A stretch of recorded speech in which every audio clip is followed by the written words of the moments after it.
Hey, what's going on? I'm back with another lesson about paradiddles, and specifically today about how to create grooves with your paradiddles.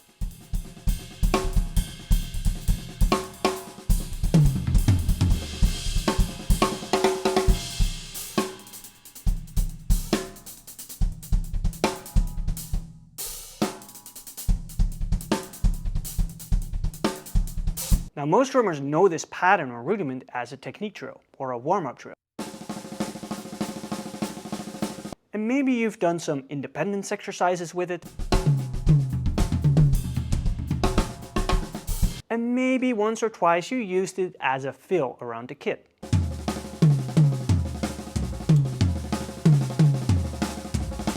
But for most people, that's it. They move on to learning grooves and fills. But here's the thing that most drummers don't realize is that all these grooves and fills, they come from this simple rudiment, singles and doubles, and the combination of these two, because that's all what paradiddles are. It's the building block of the language of drummers. So let me show you today 3 steps you can take to improve your paradiddle and integrate it into your playing. First, you gotta learn how to move your paradiddle around the drum kit systematically.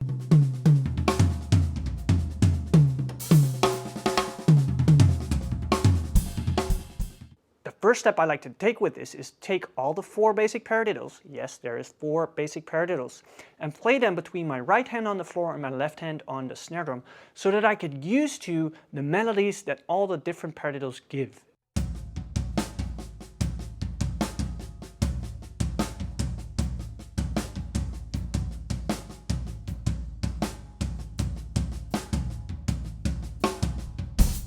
Now when we're thinking about grooves, we want our right hand to be on the hi-hat or a ride or a crash cymbal, right? We also want to add a kick drum. As an example, I'm playing the inverted paradiddle, the second paradiddle, with my right hand on the hi-hat, my left hand on the snare, keeping a backbeat on the 2 and the 4, and I'm gonna play my bass drum on the 1 and the 3, on the 1, 2, 3, and 4, and I'm gonna play my bass drum following all the right hands.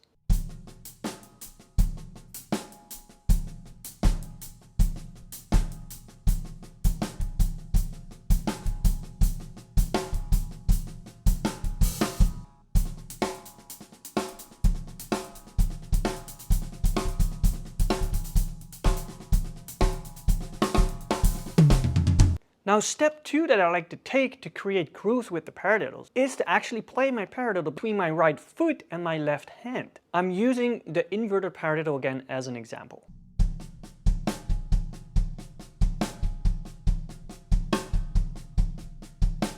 You can do this with all the paradiddles. And then you have your right hand free to play a hi-hat pattern or a right cymbal pattern.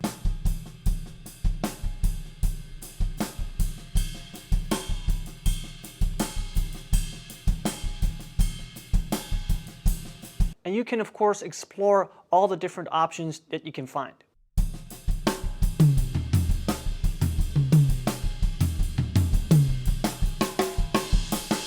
It already sounds pretty cool, right? Now let's move on to step 3. This is one of my favorites. Now let's play the paradiddle between our right hand and our right foot. Now you might think, theoretically, this is not a paradiddle anymore. But the melody is still there. And in the end, it's about creating a melody with the paradiddle. I'm using the inverted paradiddle again as an example.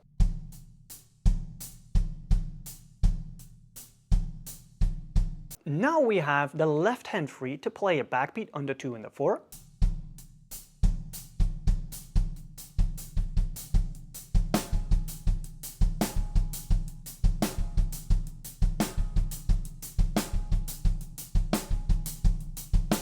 And to play a halftime backbeat on the 3.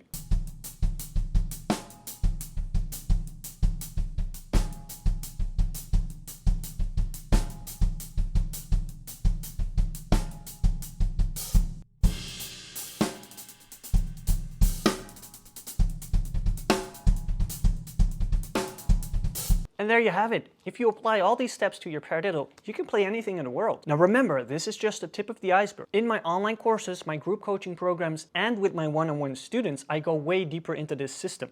For the sake of this video, I'm skipping a few steps that you normally take a few weeks or months even to practice with. It takes time to get this integrated into your system. So if you're interested in learning more, Check out the link in the description. See you next time.